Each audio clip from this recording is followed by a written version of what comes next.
Good morning and welcome to Wellington. Today I find myself at the city's ferry terminal. It's currently just gone 8 AM and today we'll be getting the famous InterIslander Ferry Service between the New Zealand capital and the South Island town of Picton, which is located at the northernmost part of New Zealand's South Island. The ferry journey today will cover a distance of 92 kilometres over the very picturesque Cook Strait and should take a journey time of around 3 to 3.5 hours. The ferry route between New Zealand's capital city of Wellington and the small regional city of Picton provides a vital crossing between the country's North and South Islands and provides a crucial service carrying large amounts of passengers, vehicles, trucks and freight between the two islands on a daily basis. Today's ferry route is operated by the InterIslander Ferry Service, who are one of two ferry operators on the 3-hour and 30-minute sea crossing across the Cook Strait. The other is Blue Ridge Ferries. It is also possible to fly between the two cities, with Sounds Air operating up to 20 free return services weekly. The journey between Wellington and Picton covers a journey of 92 kilometres. At the narrowest point, however, the Cook Strait between the two islands is just 22 kilometres, which makes this one of the most spectacular ferry journeys in the world, with both the rugged coastlines of the North and South Island clearly in sight during much of the journey. When arriving at Picton, you'll be greeted by a magnificent countryside of the South Island's Marlborough wine region.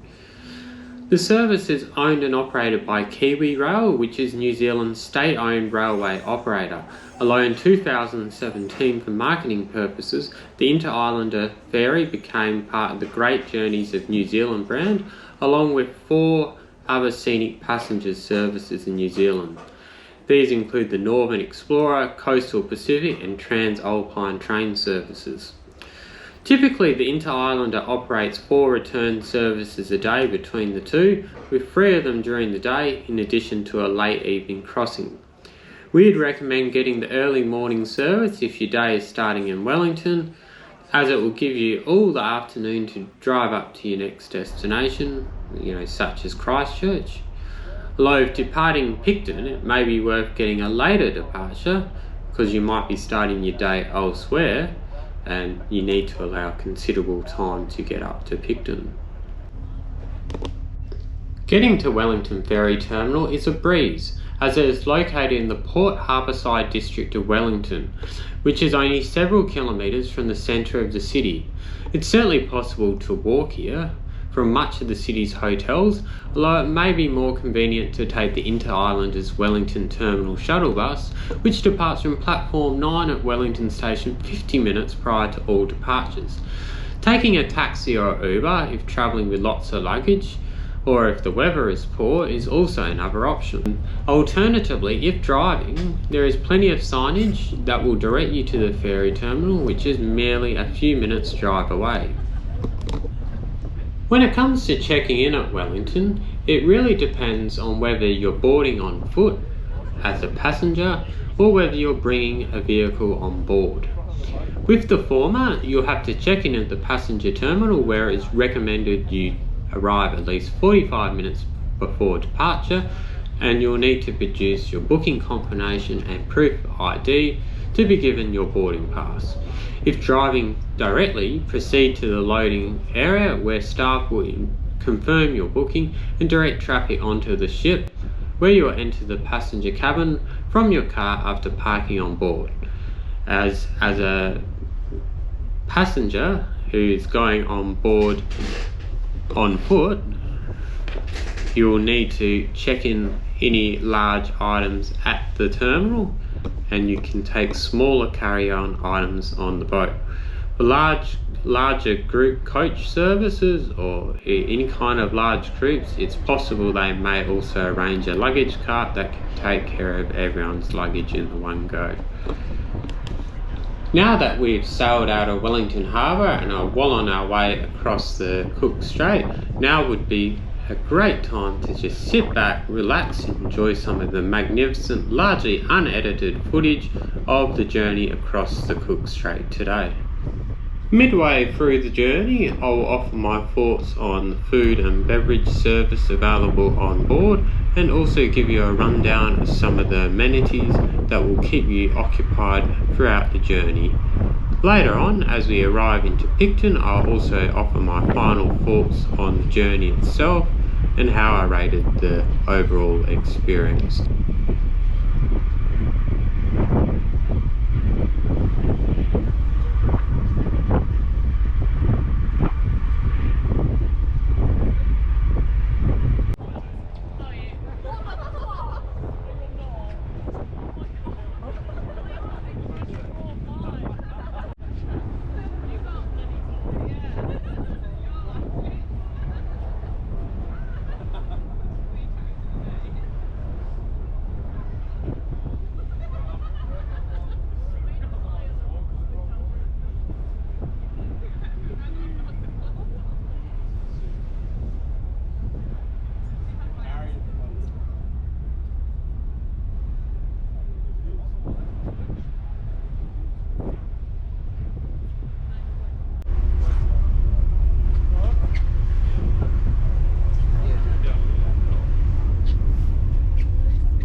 Once on board this spacious ferry, or small ship we could say, there's plenty of seating options and amenities for the 3 to 3.5 hour sea crossing.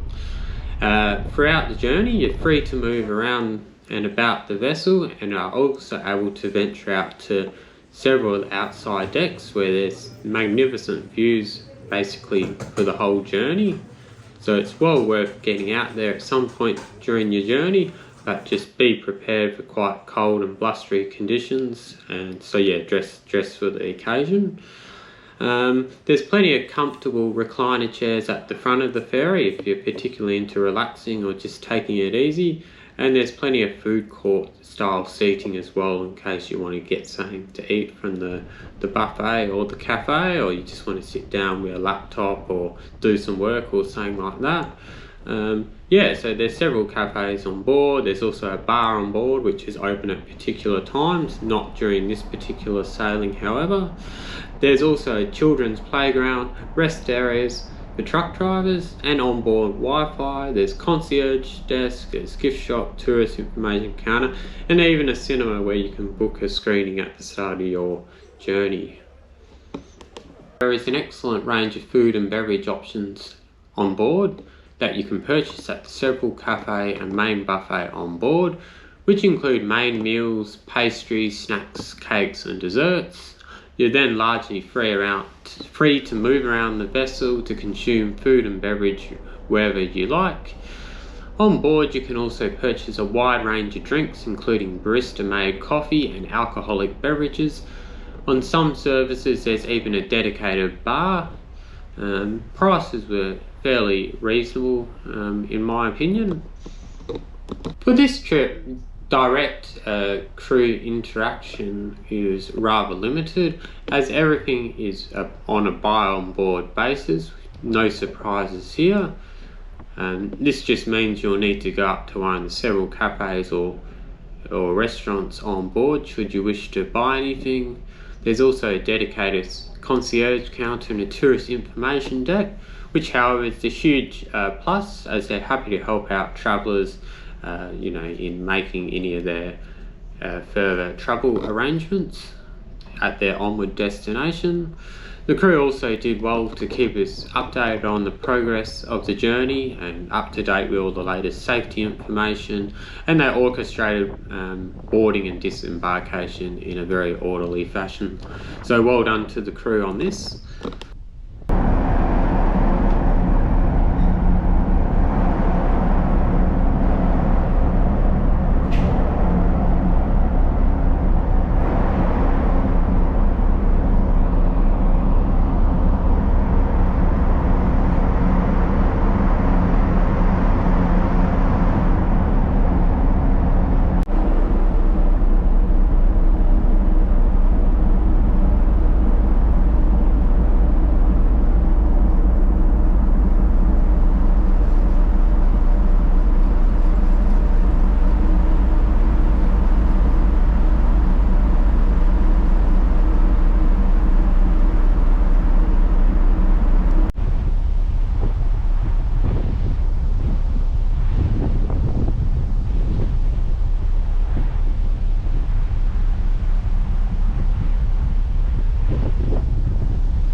Thank you very much today for joining me on this Wellington to Picton InterIslander Ferry.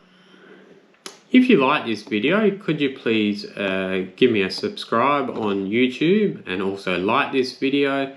You can also visit my website aussiejetsetter.com.au, where here you'll find plenty of the latest flight reviews, lounge reviews, destination guides, industry news, frequent flyer hacks and more. And you can also visit me on my socials, which I'll put in the link in the description below. But until next time, thank you very much for watching and safe travels to wherever that might take you next.